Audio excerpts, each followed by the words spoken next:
Welcome to From the Quarries. Tonight's video, Babylon, is a brief overview of the history of Babylon, specifically as it relates to the Royal Arch degrees.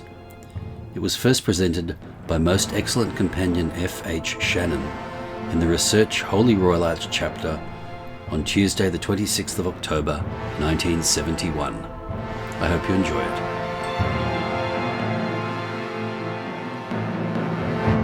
Good evening and welcome to tonight's presentation, From the Quarries, an archive of Masonic lore.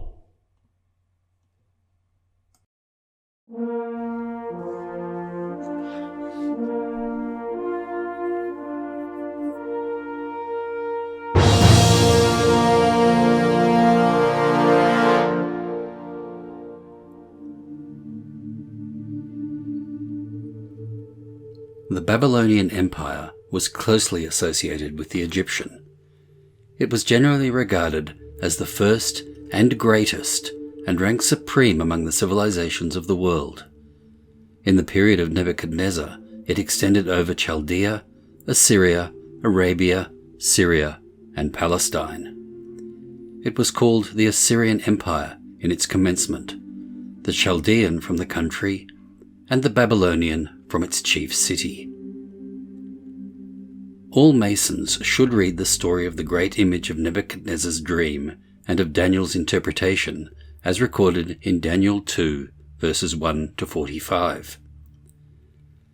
The great image was composed of different materials, and each one represented a different government and a different civilization. The head of the image was of fine gold, and symbolized the Babylonian Empire. The city of Babylon was the capital, and her leaders ruled the world from 606 BC until overthrown by the Medo-Persians in 538 BC.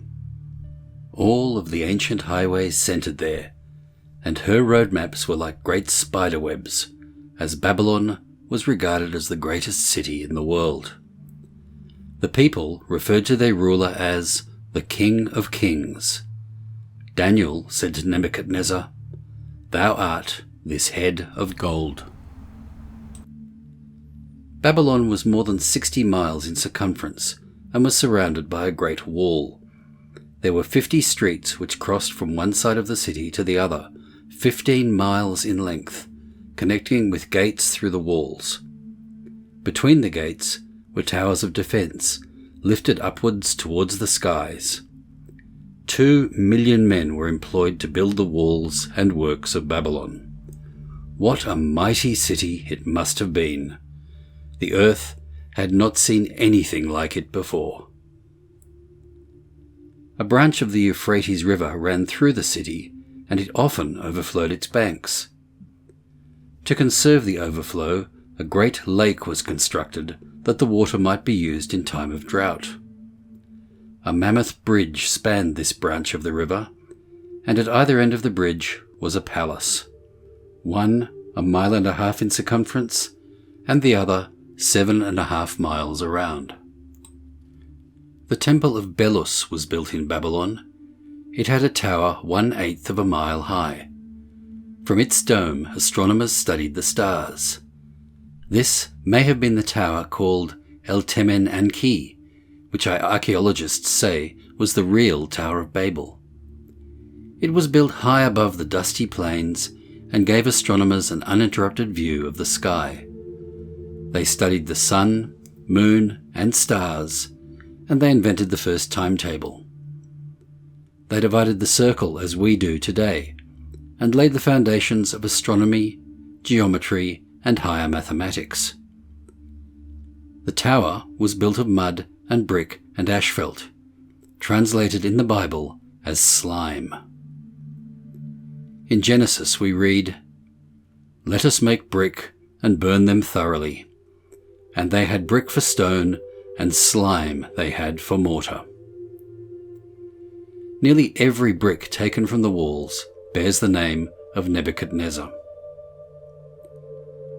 The leader of Babylon emphasized the value of law and order. Hammurabi lived in Babylon and gave the race its first code of law. Moses came later with his moral and spiritual commandments. The leaders were not only versed in law, but also in letterism, in philosophy, and in music. Nebuchadnezzar was present at the destruction of Jerusalem in 586 BC, and probably saw the second group of Jewish exiles carried off to Babylon. The Jews were taken there in 3 groups during a period of 16 years. Daniel entered as a young man and lived there through the exile, and he saw them receive permission to return to Jerusalem. Jeremiah wrote to the exiles in Babylon, "Build ye houses and dwell in them, and plant gardens, and eat the fruit of them. Take ye wives, and beget sons, and give your daughters to husbands, that they may be increased there, and not diminished. And seek the peace of the city whither I have caused you to be carried away captive." No race in slavery produced a greater literature than the exiles, and never has homesickness been so beautifully expressed as it was in Psalm 137. "By the rivers of Babylon, there we sat down, yea, we wept when we remembered Zion." The Babylonians were noted builders. Theirs was a magnificent city, resplendent and beautiful, brilliant and majestic. Babylon led the way, and other cities imitated her. She was the teacher of all the early cities, and was called the mistress of the world, the paradise of architecture. King Nebuchadnezzar ruled in Babylon, and was one of the greatest of all the builders. He erected the Hanging Gardens of Babylon, and it was known as one of the 7 wonders of the ancient world. Historians tell us that the wife of Nebuchadnezzar was born and reared in the hill country. After her marriage to the king and moving back to the level country around Babylon, she became very homesick. Homesickness is a disease that medicine cannot cure. It baffles the skill of the physician and makes days seem like weeks and months like years. To drive away the homesickness of his wife, the king erected the Hanging Gardens of Babylon. It was almost a mountain, being about 400 feet high, and was built on massive terraces supported by brick arches and covered with slabs of stone and heavy sheets of lead. The soil on the man-made mountain was so deep that the cedars of Lebanon could anchor their roots and grow. On top of this mountain was a great lake, and powerful pumps lifted the water from the Euphrates into the lake above. Below, on the terraces, were thousands of fountains spurting water into the skies. Standing at the base and looking up to the top, it seemed as though the very clouds were in bloom. The Hanging Gardens were as solidly built as the pyramids of Egypt. Everything in Babylon was built of mud brick and built in terraces. The king built the garden for the pleasure of his wife, the Median princess. In a chamber in the basement was a room where they kept their food with ice and snow, which was probably the first refrigerator ever built. Near the Ishtar Gate is the traditional site of the den in which Daniel survived his ordeal with the lions.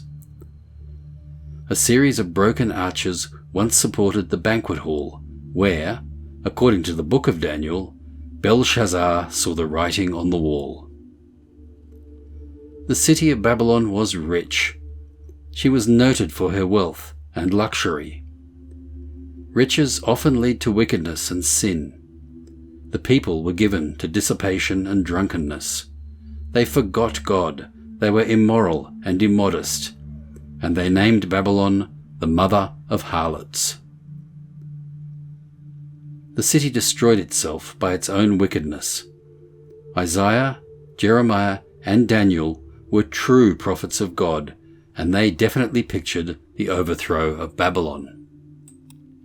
The day of judgment came to Babylon. Once it was a mighty city, 60 miles south of Baghdad, but today it is a heap of ruins. One section, the Ishtar Gate, still stands in its splendor. It is the finest surviving example of Babylonian art. Today, the city rests in silence, loneliness, and obscurity. Once it was the center of all highways, but today it is not even on a highway. A little railway passes near the old site.